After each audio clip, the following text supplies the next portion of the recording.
of the United States. Tell me, what is President Obama doing? Okay, well, the latest developments overnight, last night, we had 2 ships that were sent to the region, and they evacuated the final diplomats for all allied nations. Never a good sign. Never a good sign. I mean, you talk to Pentagon officials, and it's usually the last exit where they get ready for an all-out assault.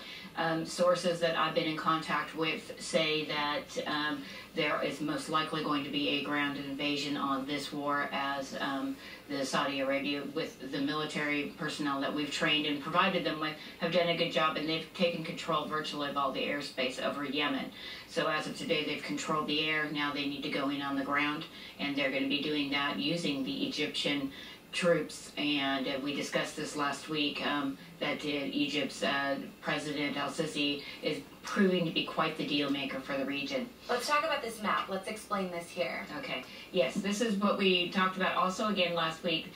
The United States has been, with all of the escalation going on in the region, we have provided the military, these are batteries, Patriot 3 batteries that are placed all around Iran, in countries, allies, completely surrounding Iran. So in case the negotiations that we have with our nuclear deal that the president is working on, or tensions rise to an escalated level in Yemen, and Iran decides to strike out, which they may well could do, the nations surrounding Iran will be protected, and these are actually, the batteries are actually mobile, so they actually have wheels attached to them, so you hook up to a summon and you can move them around to protect, because Iran does have the capability, and they are a very capable war partner, as is Egypt, and that's why we're seeing Egypt get involved here in the Middle East region, and helping out Saudi Arabia, if you will, because most people are looking at this Yemen situation, and Saudi Arabia really, they really don't like Yemen all that much to begin with, right. So it's not a big loss for them.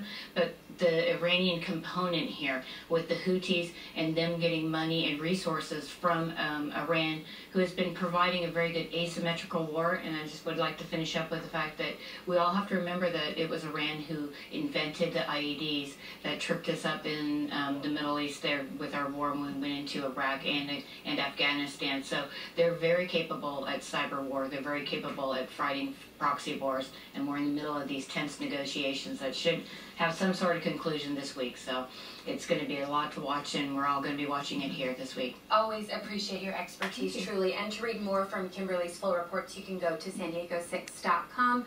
Still ahead, new